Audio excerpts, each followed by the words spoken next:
Hai, nama aku Prilly. Aku berperan sebagai Alia di film Patah Hati Yang Kupilih. Pernah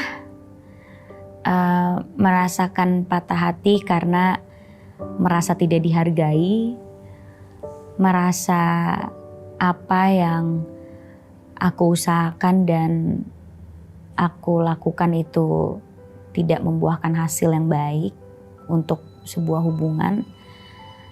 Jadi ya akhirnya patah hati itu yang membuat aku merasa aku harus melepaskan hubungannya gitu. Yang aku lakukan adalah melakukan banyak kegiatan-kegiatan yang membuat diri aku bahagia dan membuat diri aku merasa dihargai. Karena menurut aku dengan aku bertahan di hubungan yang dimana aku sering merasa tidak dihargai, itu aku juga tidak menghargai diriku sendiri. Itu aku jahat sama diri aku sendiri. Makanya di saat akhirnya aku berani melepaskan, aku langsung melakukan semua hal yang aku suka. Aku diving, free diving, mancing. Aku mulai membuka pintu ke pertemanan-pertemanan yang bisa menerimaku, ke circle pertemanan yang seru, yang dimana aku bisa merasa dihargai di situ. Aku melakukan pekerjaan yang juga bisa membuat orang menghargai aku gitu. Jadi rasa respect yang selama ini hilang di dalam diri aku bisa aku kembalikan lagi gitu.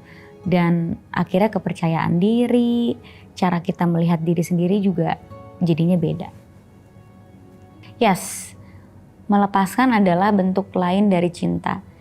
Bisa kita cinta sama orang yang kita lepaskan atau kita cinta sama diri kita sendiri. Karena aku percaya sebelum kita cinta sama orang lain, kita harus tahu dulu caranya mencintai diri kita. Kalau kita nggak pernah tahu caranya gimana mencintai diri kita, gimana kita tahu caranya mencintai orang yang tepat gitu. Jadi yes, melepaskan adalah bentuk dari cinta. Betul, patah hati adalah momen dimana kita akhirnya paham apa yang kita mau. Karena jujur kadang jadi orang dewasa itu rumit ya. Karena kita punya banyak tanggung jawab, punya banyak hal yang harus kita lakukan, kita jadinya lupa sebenarnya yang kita mau dalam hidup tuh apa, bener gak yang udah kita lakukan sekarang.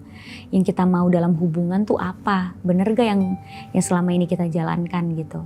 Nah karena kita mengalami patah hati, itu kan ada selisih paham dan ada hal-hal yang tidak sesuai gitu, yang akhirnya membuat kita bisa mengevaluasi apa yang sebenarnya kita mau gitu di diri kita. Ya akhirnya karena mengalami itu kita jadi lebih kenal sama diri kita sendiri. Oh gue ternyata gak suka nih sama hal-hal yang kayak gini. Berarti gue bukan orang yang seperti ini. Gue kira dulunya gue bisa. Nah kan jadi kita tuh sebenarnya sering salah paham sama diri kita sendiri juga gitu. Contoh satunya aja ya. Aku kira aku adalah perempuan yang harus punya waktu sendiri di saat berhubungan sama orang lain. Jadi walaupun aku pacaran, aku harus punya me time. Aku harus punya space. Di saat aku pergi ya aku maunya sendiri. Di saat aku sama teman-teman aku ya aku gak mau pasanganku ikut. Di saat aku perlu me time ya aku maunya aku me time sendiri, liburan sendiri gitu. Aku kira aku adalah orang yang seperti itu. Tapi di saat aku sekarang sama pasanganku yang sekarang, aku gak suka me time, aku gak suka waktu sendiri, aku takut sendiri, aku gak butuh space, aku selalu mau ada dia di setiap momen hidup aku. Loh kok aku jadi dua orang yang berbeda, kenapa ya? Aku telaah, oh ternyata diriku adalah diriku yang ini. Aku tuh sebenarnya gak suka sendiri, tapi dulu aku sendiri karena itu adalah survival mode aku. Karena aku merasa pasanganku atau orang-orang yang di sekitarku dulu tidak bisa membuat aku nyaman untuk aku berserah diri atau menjadi diriku yang lemah. Aku suka sendiri karena aku takut dijudge. Jadi kalau aku pengen jadi diriku sendiri ya aku maunya diriku aja yang lihat, gak mau dilihat sama orang. Takutnya dijudge, ih kok jadi cewek kayak gitu. Ternyata ketika aku menemukan orang yang aku yakin dia mencintai semua versiku, aku malah gak suka waktu sendiri. Gak suka sendiri, gak suka mandiri, gak suka liburan sendiri, maunya ada orang itu gitu. Karena aku merasa lebih nyaman dan lebih merasa bisa dilindungi. Nah akhirnya aku menjadi lebih kenal diriku sendiri kan, karena patah hati dan karena proses aku akhirnya menyembuhkan luka dan bertemu dengan orang yang baru gitu. Aku tahu betul di saat aku udah nggak sayang sama orang, sangat-sangat tahu betul gitu. Karena aku sangat mengenal rasa sayang yang muncul di awal sampai akhirnya kita memutuskan mau berhubungan sama orang itu seperti apa gitu. Jadi ketika rasa itu udah nggak ada, ya berarti alasan bertahan itu bukan karena rasa sayang atau cinta lagi, tapi karena faktor-faktor lain. Faktor tidak mau melewati proses perpisahan, faktor takut berubah circle pertemanannya, karena mungkin kita punya circle pertemanan yang sama pasangan kita, jadi takut kalau putus circle pertemanannya akan beda. Takut menghadapi keluarga misalnya gitu.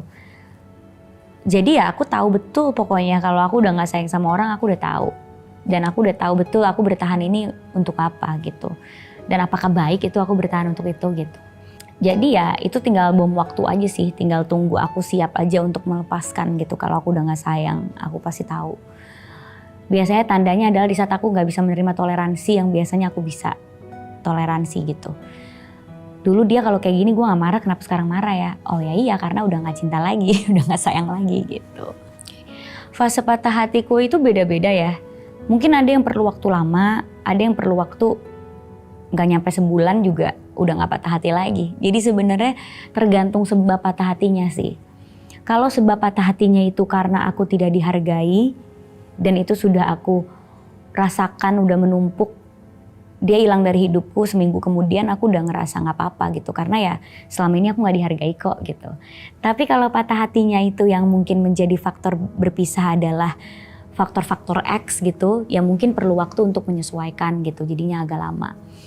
Tapi di saat aku udah bisa nyaman sama diriku sendiri, aku udah bisa nyaman sama kesendirian dan kebiasaan yang berubah, itu aku tahu udah selesai patah hatinya. Aku udah siap nih untuk memulai hal yang baru lagi. Entah orang baru, entah kebiasaan-kebiasaan baru yang selama ini mungkin gak bisa dilakukan pas lagi bersama, kayak gitu. Kalau aku bisa ngomong ke diri aku sendiri yang dulu, aku akan ngomong semua ini bukan salah kamu aja gitu. Jangan terlalu keras sama diri sendiri, menyalahkan diri sendiri. Jangan dengerin orang yang pernah bilang ke kamu kalau sulit untuk mencintai orang seperti kamu. Karena di saat kamu menemukan orang yang tepat, gak ada kata sulit untuk mencintai orang. Mungkin memang gak tepat aja orangnya gitu.